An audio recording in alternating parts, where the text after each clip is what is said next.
Israel হবে এই বিশ্বের নেতৃস্থানীয় রাষ্ট্র, এটাতে কোনো ডাউট নাই, সে হবেই এবং অলরেডি সে হয়ে গেছে। সে প্রায় 90% সফল, আর 10% বাকি আছে। এটা খুব অল্প সময়ের মধ্যেই হয়ে যাবে। কারণ আমাদের দুর্বলতা আছে যে আমরা যে আপোষে কাদা ছোটাছুটিতে ব্যস্ত ছিলাম, আমরা হালুয়া রুটি খাচ্ছিলাম, এই সময়টুকুর মধ্যে ও প্রচণ্ড শক্তিশালী হয়ে গেছে।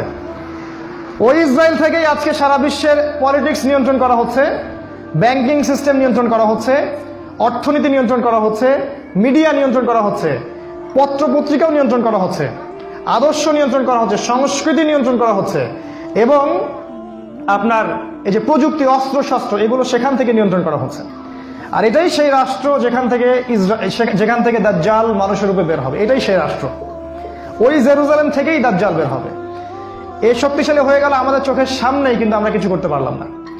এই যখন শক্তিশালী হয়ে গেছে, তখন সামনে একটা মহাযুদ্ধ লঞ্চ করবে, যেখানে 80টা দেশ পৃথিবীর একত্রিত হয়ে যাবে এবং প্রত্যেকটা দেশের আন্ডারে থাকবে 12,000 করে সৈন্য। এবং এই যুদ্ধে প্রত্যেক 100 জন সৈনিকের মধ্যে 99টা সৈনিক মারা যাবে এই যুদ্ধে। এটা হবে পারমাণবিক যুদ্ধ, আপনার সামনেই করানো আছে। এরা যে স্বপ্ন দেখায় ভিশন 20, 30, 50, 100, এগুলো সব বোগাস। এতদিন পর্যন্ত এই ওয়ার্ল্ড আর সার্ভাইভ করবে বলে আমরা মনে করি না। আল্লাহু আ'লাম বিসওয়াব, আল্লাহ পাক ভালো জানেন। আমাদের রিসার্চ হচ্ছে এতদিন পর্যন্ত ওয়ার্ল্ড সার্ভাইভ নাও করতে পারে, না করার সম্ভাবনা 95%।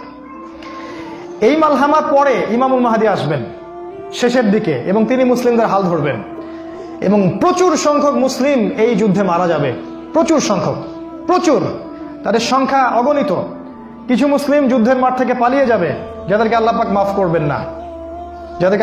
করবেন না, আর অল্প কিছু মুসলিম বাকি থাকবেন, যাদের হাতে আল্লাহ রাব্বুল আলামিন এই যুদ্ধের শেষের দিকে গিয়ে বিজয় দান করবেন ইনশাআল্লাহ। এবং আমাদের খোরাসান থেকেও একটা বাহিনী যাবে, যারা জেরুজালেম পর্যন্ত পৌঁছে যাবে, ইমামুল মাহদীর সাথে যোগ দিবে। পৃথিবীর কোনো শক্তি, নবীজি বলেছেন, পৃথিবীর কোনো শক্তি তাদের পথে বাধা হয়ে দাঁড়াতে পারবে না। তিনি বলেছেন, তোমরা যদি হামাগুড়ি দিয়ে হয় বা বরফের উপর স্ক্রল করেও হয়, তোমরা যদি ওদেরকে পেয়ে যাও তাহলে তাদের সাথে যুক্ত হইও। এটা নসিহত নবী সাল্লাল্লাহু আলাইহি ওয়াসাল্লামের। এটা আসবে সামনের এই সময়টা। এই মালহামার পরে যখন মুসলিমরা আবারও বিজয়ের আসনে আসবে, তখন মুসলিমরা জয় করবে কনস্ট্যান্টিনোপল বা তুরস্কের ইস্তাম্বুল।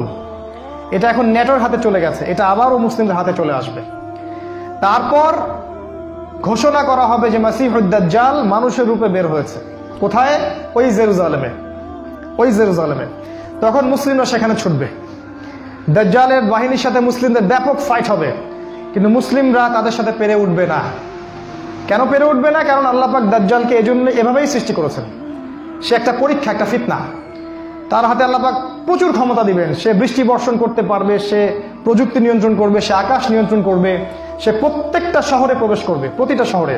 সে খুব দ্রুত ফ্লাই করতে পারবে। তার হাতে খাবারের মজুদ থাকবে, মানুষকে দুর্ভিক্ষের মধ্যে সে ফেলে দিবে। যারা তার আনুগত্য করবে সে তাদেরকে খাবার দিবে, মানে ইকোনমিক প্রোগ্রেস দিবে। যারা ওকে অনুসরণ করবে সে তাদেরকে সোনা রূপা দিয়ে দিবে। যারা ওকে অস্বীকার করবে সে তাদেরকে দুর্ভিক্ষ দিবে, মেরে ফেলবে। এক কথায় যারা দাজ্জালকে অনুসরণ করবে তাদের প্রত্যেককে দাজ্জাল প্রোগ্রেস দিবে, উন্নতি অগ্রগতি দিবে, তাদের জিডিপি বাড়তে থাকবে এক কথায়।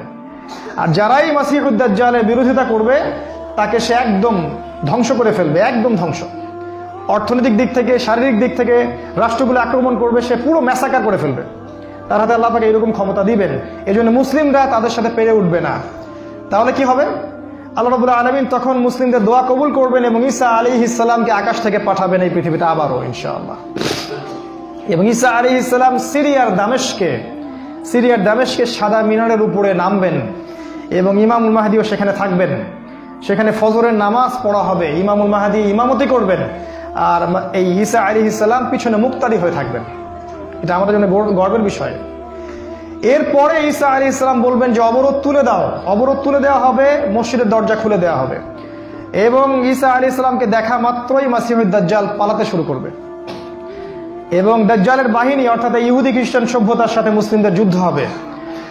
নবী সাল্লাল্লাহু আলাইহি ওয়াসাল্লাম বলেছেন, হাদিসে শোনেন, নবীজি বলেছেন লাতুকাতিলুন্নাল ইয়াহুদ, শেষ জামানায় তোমরা অবশ্যই ইহুদিদের সাথে যুদ্ধ করবে, অবশ্যই করবে। এমনকি কোনো ইহুদি যদি পাথরের পিছনে লুকায়, তখন সেই পাথর কথা বলবে, ইয়া মুসলিম ইন্না ওয়ারা আল ইয়াহুদ তাআলাউ ফাকতুলহু, হে মুসলিম আমার পিছনে একজন ইহুদি আছে, আসো তাকে হত্যা করে যাও। এটা পাথর পর্যন্ত কথা বলবে। ফিলিস্তিনের বাবে লুদ নামক জায়গায় দাজ্জালকে হত্যা করা হবে। ওই বাবে লুদটা ইন্টারনেটে গিয়ে দেখবেন, সেখানে ইসরায়েলের বিমানবন্দর তৈরি করা আছে এখন। এই বাবে লুদেই এখনই তৈরি করা আছে। আমি তো আগে বললাম যে দাজ্জাল আকাশ নিয়ন্ত্রণ করবে, ওই বাবে লুদের এয়ারপোর্ট থেকেই সে আকাশ নিয়ন্ত্রণ করবে। আমার মত এটা আমার মত, আমার বুঝ এটা। ওই বাবে লুদে সবচেয়ে বড় একটা এয়ারক্রাফটের ঘাঁটি তারা মজুদ করেছে এই বাবে লুদের মধ্যে, প্যালেস্টাইনে। আর ওই জায়গায় ঈসা আলাইহিস সালাম এই মাসিহুদ দাজ্জালকে হত্যা করবে। এরপরে ঈসা আলাইহিস সালাম জেরুজালেম থেকে ইমামুল মাহদিকে সাথে নিয়ে পুরো বিশ্বে ইসলামী খেলাফা বাস্তবায়ন করবে। পুরো বিশ্বে নবীজি বলেছেন, একটা পাকা বাড়ি একটা কাঁচা বাড়িও বাদ থাকবে না যেখানে ইসলামের কালিমা লা ইলাহা ইল্লাল্লাহ প্রবেশ করবে না। একটা কাঁচা বাড়ি একটা পাকা বাড়িও বাদ থাকবে না। এরপরে ঈসা আলাইহিস সালাম 40 বছর এই পৃথিবীতে ইসলামী খেলাফা বাস্তবায়ন করবেন। নবীজি বলেছেন, পৃথিবীতে কোনো জুলুম থাকবে না, কোনো রকমের অন্যায় পাপাচার থাকবে না। বাঘে এবং হরিণে এক ঘাটে পানি খাবে, কেউ কারো প্রতি কোনো অবিচার করবে না। এক একটা ফল হবে বিশাল বিশাল, আল্লাহ পাক বরকতের দরজা সব খুলে দিবেন। প্রচুর বৃষ্টিপাত হবে, মাটি উর্বর হবে, প্রচুর সুজলা সুফলা হয়ে যাবে এই পৃথিবীটা। আবারও আগের অবস্থায় চলে আসবে পৃথিবীটা ইনশাআল্লাহ। কোনো দূষণ থাকবে না, কিচ্ছু থাকবে না ইনশাআল্লাহ। এই 40 বছর তিনি রাজত্ব করবেন, তারপর তিনি মারা যাবেন এবং তাকে দাফন করা হবে রাসূল সাল্লাল্লাহু আলাইহি ওয়াসাল্লামের কবরের পাশে। আর ইমামুল মাহদী আরো আগেই মারা যাবেন। তিনি 7 বা 9 বছর রাজত্ব করবেন, এই মুসলিম উম্মাহকে নেতৃত্ব দিবেন। এই অবস্থাটা সামনে আসতে যাচ্ছে। এই কথাগুলো আপনাকে কোনো সেকুলার মিডিয়া বলবে না, কোনো কাফের মিডিয়া বলবে না, কোনো পত্রপত্রিকায় পাবেন না। ইভেন এখন ওয়াজ মাহফিলেও এগুলো বলা বন্ধ হয়ে গেছে। এই কথাটা আমি কেন বললাম, শুধু এত যে বড় একটা কথা আমি বললাম, এত ডিটেলস বললাম, এটার কারণ একটাই, যাতে আপনি হীনমন্যতায় না ভোগেন। কারণ সামনের যে বিজয়ের সময়টা, সেটা আমাদের বিজয়ের সময়। কোনো সন্দেহ নাই যে এই সময়টা অবশ্যই আসবে, কারণ প্রিয় নবী মুহাম্মদ সাল্লাল্লাহু আলাইহি ওয়াসাল্লাম তার পবিত্র জাবান এটা বলে গেছে। আমাদের নবী সাল্লাল্লাহু আলাইহি ওয়াসাল্লাম তার অলৌকিক পবিত্র জাবান এটা বলে গেছেন, কোনো শক্তি নাই পৃথিবীর এই কথাকে উল্টে দিতে পারে ইনশাআল্লাহ তাআলা। অতএব এখন যে দেখছেন এই যে সেকুলারদের দাপট, এই যে কাফেরদের দাপট, নাস্তিকদের দাপট, মুরতাদদের দাপট, একদম সব ওদের হাতে। অর্থনীতি, রাজনীতি, এভরি সিঙ্গেল সেক্টর ওরা কন্ট্রোল করছে। এর কিচ্ছু অবশিষ্ট থাকবে না ইনশাআল্লাহ তাআলা। ওরা যতই চেষ্টা করে নিক না কেন, তারা ইসলামের এই অপ্রতিরোধ্য গতিটা ঠেকাতে পারবে না ইনশাআল্লাহু আযজা ওয়া জাল্লা।